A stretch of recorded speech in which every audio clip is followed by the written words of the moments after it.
When there's trouble, you know who to call. But how will you know when there's trouble without a Teen Titans timeline? I'm Dorrie with Channel Frederator, and since Teen Titans Go is facing off with the serious versions of themselves this fall, it's about time we warp back to 2003 and face them ourselves. This timeline is based on the original Teen Titans show and the Teen Titans Go comics only. If it's not in those two, it's not on the agenda. The lesson 2, by our count, each season of the series measured about 1 year, so were they really even teens in the end? Definitely not Cyborg. Alright, ready team? 1, 2, 3, 4, go! The distant past. Way back in prehistoric times, a Neanderthal named Gunark was frozen in his jungle home along with a flock of dinosaurs. They were preserved in the ice, which sunk to the depths of the Arctic Circle. By 3000 BC, humankind in the upper world had evolved into ancient worshipping warriors led by the mighty Sarasim. One barbarian, Kral, wanted to be exalted as village champion, so he colluded with a witch to summon a monstrous swarm for him to triumph over. He would have gotten away with it too if it weren't for a meddling cybernetic organism from the future. Cyborg caught on to Kral's plan and battled him alongside Sarasim before being whisked back to the present. Even without his help, Sarasim and her people prevailed over the witch's army and sealed their place in the history books. Over the next few thousand years, an ageless military tactician known as General Immortus led his forces into major conflicts all around the globe: ancient Egypt, the Roman Empire, feudal Japan, and medieval Europe. But of course, no timeline is complete without some ancient evil, because of course not. 1,000 years ago, there was an epic battle between the evil dragon Malchior and a wizard, Rorik of Knoll. The wizard was nearly defeated by the dragon's might, so he cast a magical curse to seal it within his spellbook. And then you've got Trigon, the interdimensional conqueror demon. His atrocities were known all across the universe. The monks of Azarath finally stopped him. They created the Ring of Azar, which could keep its wearer safe from its power, and sealed Trigon away. Trigon's followers long prophesized his return, and sometime before the construction of Jump City, they built a subterranean labyrinth to serve as his gateway back to the mortal world. Closer to modern day, in Japan, there was a young artist named Bruce Shogun who fell in love with one of his creations. Using dark magic, he brought the painting to life, but it came at a cost. His skin turned to paper and the ink stained him, transforming him into a human printing press and Tokyo's first supervillain. Later, during the Cold War, the hero Red Star was born, and he was selected for a super soldier experiment conducted by the mad genius Professor Chang, basically to become the Winter Soldier of DC. The experiment was a success, but the soldier became unstable from the radiation. He unwillingly unleashed a Chernobyl-tier explosion upon a village and isolated himself in the tundra out of fear that history would repeat itself. Because that is how I would run away from my problems too. Preteen Titans. All those ancient prophecies about Trigon were realized once his daughter Raven was born. Arella from Azarath is her mother, but don't ask about her conception. As it turns out, the embodiment of evil is capable of some crazy things. Raven's birth was the catalyst of the end of the world, but the people of Azarath accept her anyway. Because she knew her destiny, Raven became determined to do all the good in the world that she could before she's fated to destroy it. But not every heroic origin story starts with doom and gloom. Some start at the circus. If you ask me, I think more should start at the circus. The Flying Graysons were the world's best acrobats, and they were also Robin's parents. One day, a rope snapped during their performance and they plummeted to their demise. Okay, so there's some gloom and doom here. Sad boy Batman knows the pain of losing both his parents at once, so he took in the orphaned Robin and trained him. Under the Dark Knight's tutelage, Robin learned that the mission, trademark Batman Inc. 1939, is all that matters. The two became a family, but all baby birds have to leave the nest eventually. Aren't you supposed to be with— Just moved here, and from now on, I work alone. Side note, Jason Todd probably picked up the reins as Batman's sidekick since Beast Boy knew about him down the line. Speaking of Beast Boy, he was once an average kid named Garfield on a safari expedition with his biologist parents. I don't think he likes lasagna though, isn't he a vegetarian? Anyway, one day he got bitten by a rare species of monkey and contracted Sakushia, a virus that's curable in animals but fatal to humans. Garfield's parents concocted a remedy of animal antibodies that cured their son, but inadvertently turned him green and gave him shape-shifting abilities. That actually doesn't sound so bad. It seemed like they had skirted the worst, but shortly thereafter, Garfield lost his parents to a flood. Now orphaned, he sought out a new family in the Doom Patrol, a team of misfit superheroes determined to defeat the Brotherhood of Evil at any cost. Garfield broke into their secret base at Dayton Manor and impressed the team's leader, Mento. He recruited the little green man, and they had loads of wacky adventures together, like the time Mento and Beast Boy pulled a Freaky Friday, or the time they faced that animal, vegetable, mineral man. But as Beast Boy would learn, things change. On a mission to stop the Brotherhood from using a quantum generator, the adults in the Doom Patrol were trapped by a force field. Garfield had to choose: destroy the generator or save his family. He chose his team, and though the Doom Patrol still came out victorious, Mento scolded Beast Boy for his decision and jeopardizing the mission. Frustrated with how Mento did things, Beast Boy left the Doom Patrol to find his own way. Elsewhere, Cyborg was enjoying high school as a rising jock and track star. He would always give 110%, pushing his limits to be the fastest on and off the track. But his speed demon recklessness got him into a car accident, and the damage to his body was catastrophic. His biomechanic father and nanotechnician mother saved him with an elaborate operation. Cyborg survived, but he was so angry about the normal life he lost, so he ran away from home. Another future Titan, Terra, ran away from home too, but her reason was a little different. She was meant to be the princess of Markovia and with some experimentation its superheroic protector, but the procedure was headed by General Immortus, who sought to exploit her and her brother Geoforce as weapons. Geoforce was able to control his powers and fight back, but Terra couldn't. She fled out of fear that she'd hurt someone. To her credit, that's exactly what happened when she went on the run: fissures, earthquakes, and total destruction in her wake. Kinda sounds like my life. 5 years before the Teen Titans were formed, an army of Gordanians invaded the planet Tamarin. Despite the valiant heroics of its people, the Gordanians decimated the planet. Fearing the Gordanians' conquest, the royal Tamaranian family sent away their youngest son, Wildfire, for his own safety. While Princess Starfire was crushed to see him go, her sister Blackfire took advantage of his absence. She made a truce with the Gordanians by offering up Starfire as a hostage. The invaders took her away, and with their family torn apart, the king and queen fell deathly ill. Before Starfire could be delivered to the Citadel, she broke free and crash-landed in Jump City, California. Robin, Cyborg, Beast Boy, and Raven all convened at the impact zone to fight her, but realized that the Gordanians were the true threat. Together, the team successfully pushed back the Gordanian forces, and thus, the Teen Titans were born. Hooray! But it still took Raven another year to warm up to Beast Boy. It's alright, Raven, it's still taking me time to warm up to Beast Boy. Oh, and before we enter Titan Year 1, note that there's this whole Cyborg Jinx love dodecahedron that plays out across the series. It started when Jinx broke up with her then boyfriend Kid Cold and joined the Hive Academy. Stay tuned for updates. The Apprentice. The team's first year is filled with growing pains you'd expect from 5 smelly hormonal teenagers living in close quarters. Cyborg temporarily quits because of Robin. Raven and Starfire pull a Freaky Friday. What if I am stuck looking like this forever? What's wrong with the way I look? Nothing. And Beast Boy is a general nuisance to everyone. Oh, and Cyborg gets an off-screen girlfriend named Sarah Sims who he dates for years in the background. But new perils are on the horizon as career mercenary Slade commences his plan to destroy Jump City because Terminators gotta terminate. Slade is big on management theory, so he likes delegating responsibilities. For his first evil plan, he recruits Cinderblock to break Plasmus out of jail, but the Teen Titans put a stop to that real quick. Once he learns of the Titans, Slade sets his sights on terminating them instead. He hires operatives from HAEYP, short for the Hive Academy for Extraordinary Young People, short for the Hierarchy of International Vengeance and Extermination. Whew, that's a mouthful. The villains nearly succeed in felling the Titans, but end up being beaten so badly they get sent back to the Academy. But as far as Slade cares, the Titans get the message. Slade is coming. Robin becomes increasingly desperate to stop Slade, so he creates an alternate persona, a master thief who could work for Slade, then take him down from the inside. Red X is born. Beneath the mask, Robin carries out Slade's orders while keeping the other Titans in the dark.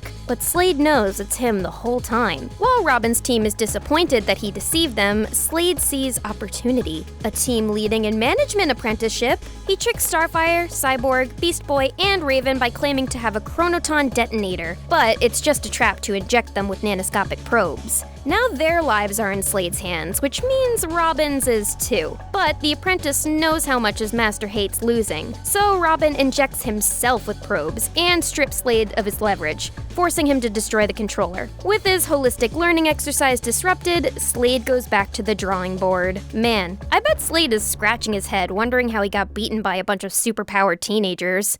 Well, if anime has taught me anything, it's that superpowered teenagers are basically the solution to all the world's problems. Like the Teen Titans, the characters in My Hero Academia all have powers, costumes, and superhero alter egos. The big difference is they're still in school. Season 4 is out now, so you can check it out for yourself with Crunchyroll's 14-day free trial. Naruto's on there too. Okay, ninjas don't use superpowers, they use jutsus. Still, throwing some hand signs in there doesn't mean breathing fireballs and creating shadow clones aren't superpowers. And I don't know if stands count, but I'm always down to watch a Joestar fight for justice in JoJo's Bizarre Adventure. With a subscription to Crunchyroll, Slade might have been better equipped to deal with the Titans. Learn from his mistakes. Subscribe to Crunchyroll by going to crunchyroll.com/Channel Frederator. One more time, that's crunchyroll.com/Channel Frederator. Also, once you finish this video,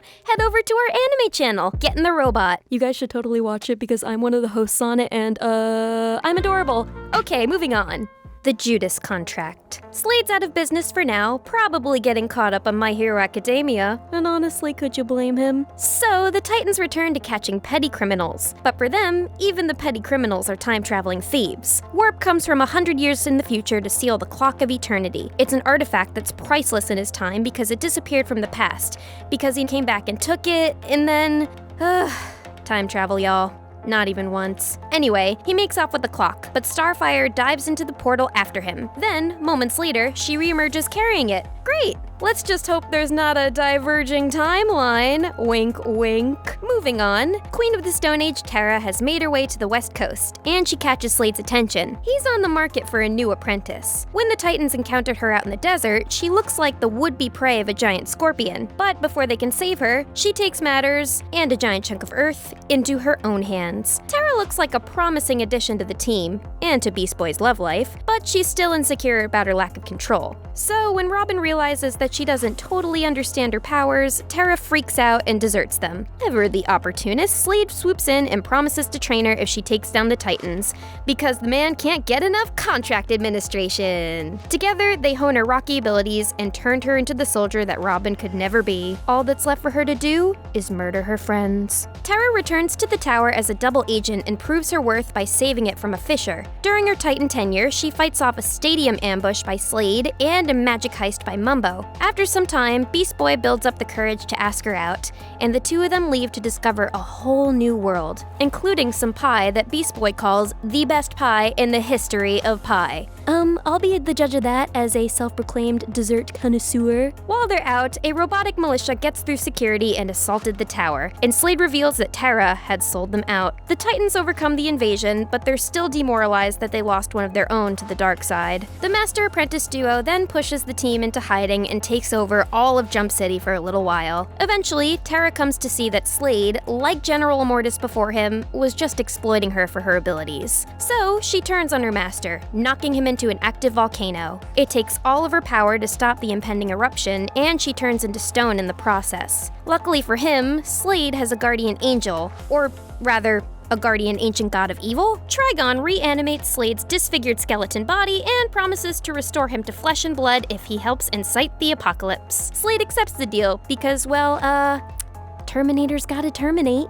The Titans go east. The Hive Academy goes through a regime change after the original headmistress goes missing. The new headmaster, Brother Blood, takes charge with an all-new lesson plan: build an ion amplifier. Unaffiliated teen heroes Aqualad and Bumblebee catch wind that something was amuck, so Bumblebee attends the academy as a spy. To fund his new device, the headmaster dispatches his students on a bunch of robberies. But one of the thefts goes sour once the Teen Titans arrive. They trace Jinx back to the academy, then send Cyborg there on an undercover mission of his own. That operation strains his already tenuous relationship with Sarah. Oh yeah, he's still dating Sarah when he goes undercover. Kinda makes his fling with Jinx a little more sus, huh? Under the alias, Stone Cyborg becomes Blood's star student, even though the headmaster walks in on him blatantly hacking their systems. Once he has the ion amplifier in his cybernetic hands, Cyborg uses it to destroy the academy, but he has no idea the school system has already hacked him back.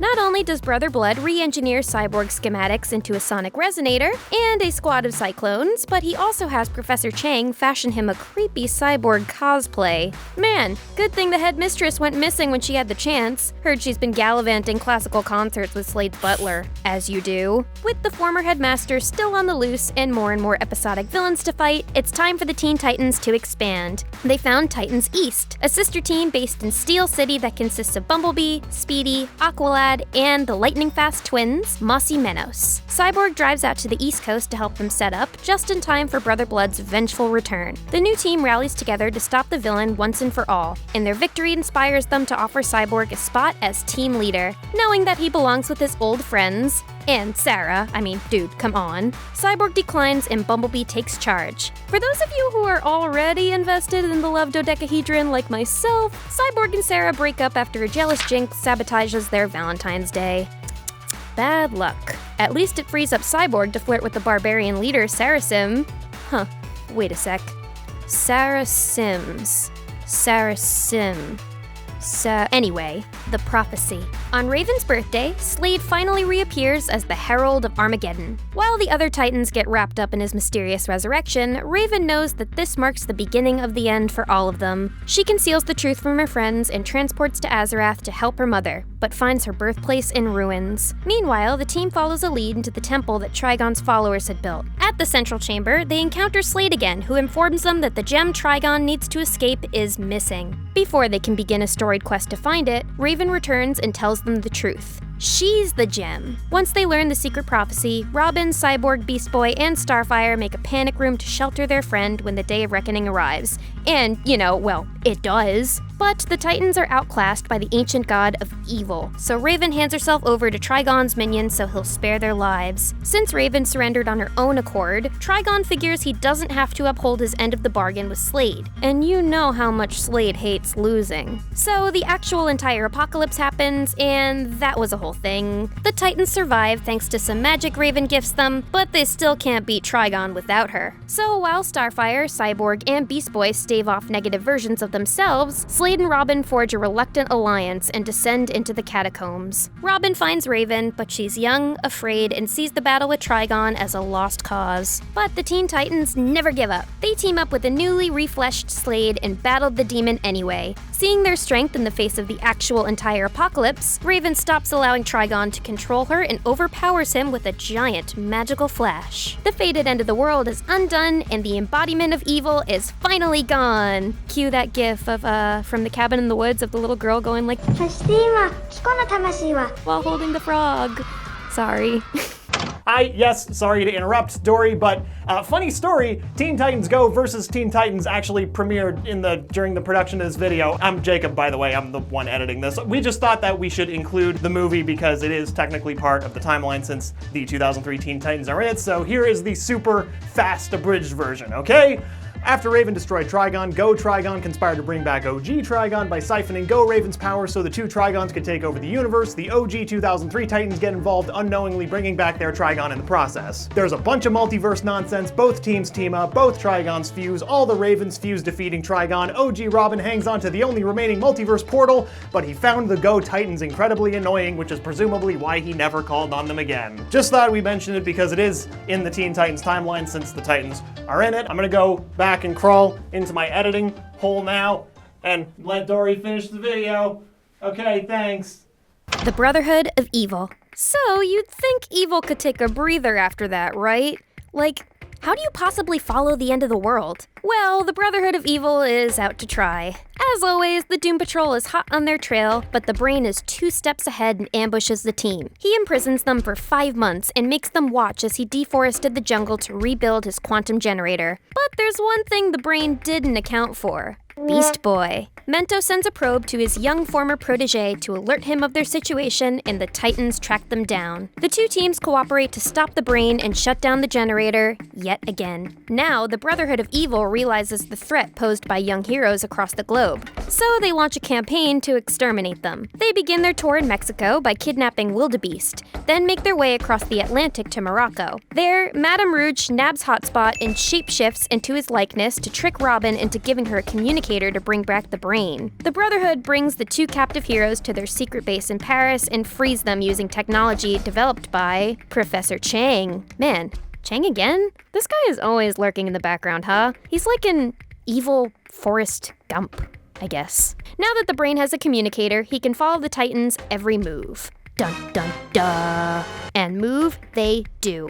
For the next several months, Robin and his team travel the world in the 7 seas, from New Zealand to Siberia, distributing communicators to their fellow heroes so they could all be connected in case of emergencies. While they're gone, Jump City goes through major changes, including the demolition of an entire city block, Jinx's allegiance-switching relationship with Kid Flash, and the most major change of all, Terra's revival. With no memory of her past and the burden it carries, Terra takes on a new name and begins a new life as a normal, non-royal, non-superpowered schoolgirl. Just as the Titans complete their global mission and are about to head home, the brain unleashes its evil forces on every sector at once. Things are looking grim for the Teen Titans, but there's one thing the brain didn't account for. Beast Boy. He, Mass, Jericho, Herald, and Pantha all overcome their opponents and meet up at the top-secret emergency outpost. They think they're the last of the Titans, so they mount a ragtag infiltration of the Brotherhood's secret base. Though they put up a good fight, they're still completely outnumbered. Until the other heroes make their dramatic entrances, of course. With their forces combined, the Teen Titans put the Brotherhood of Evil on ice and finally make it back to Jump City. Oh, and for all of those of you still following the whole Cyborg, Jinx, Sarah, Kid Cold, Kid Flash, Sarah Sim, Love, dodecahedron, Cyborg and Sarah reunite that summer before she goes to college. Trouble in Tokyo. Broshogun, that old supervillain from Tokyo, has long been defeated and imprisoned by the police commander, Daizo. The commander hooked him up to a super evil 3D printer and used his power to flood the streets with ink criminals. Then, he sent his own Tokyo troopers to clean up the streets so he would be exalted as village champion. Desperate for freedom, Broshogun prints a trooper of his own, Psychotech, and sends him to America to get the Teen Titans' attention. Psychotech attacks their tower, and the Titans get the message loud and clear. One interrogation later, and they're off to Japan! Since they're visiting a foreign country, Robin insists they all avoid trouble. And then he proceeds to go and get himself arrested. Daiso knows that the Boy Wonder is on the trail, so he recreates Psychotech and frames Robin for his murder. Robin has to go on the lam until he and the Titans can prove his innocence. Together, they deduce Broshogun is operating out of the comic studio Wakamono Shupan. But once they arrive, they discover that Daiso is the real mastermind. As the Titans fight off his minions, the commander plunges himself into the ink vat, merging with Broshogun to create an oozy colossus. Robin rips Broshogun free, cutting off the monster's power supply, and Daiso gets arrested. After all this, Robin learns that the mission, trademark Batman Inc. 1939, isn't actually all that matters in life. He and Starfire kiss, officially starting their relationship and making every shipper in the world implode. Well, it's about time. And then Robin's multiversal doppelganger Larry finds out about that and goes ship crazy, stealing the Eros' arrow and hooking up these two, and these two, and these two, and these two. Wait, how does that work? And these 3, I guess? Also, these 3 adult women are after Kid Flash. Big yikes. Now that's what I call trouble in Tokyo. Teen Titans Unlimited. With their reach now covering the whole globe, the Titans continue to fight the good fight against foes like the Fearsome Five, the Army Brats, and the Teen Tyrants. They even forge new alliances with Slade's daughter, Rose, and Terra's brother, Geoforce, and have one beautifully fan-servicing team-up. But Robin realizes that he can't and shouldn't lead them all, so it's time to make a bold change. Delegating responsibilities. Aw, he learned so much from Daddy Slade. So, some new organizations pop up. There's the Titans Urban Reconstruction Fund, or TURF, a nonprofit for collateral battle damage, as well as Titans North, an HQ run by Red Star, Cole, Narc, Argent, Mirage, and Flamebird. They also initiate a training program for rising Titans like Melvin, Soldier Boy, Soldier Girl, Protector, Fix-It, and Cassie Sandsmark. It's time for the next generation of Young Justice. The Drifting.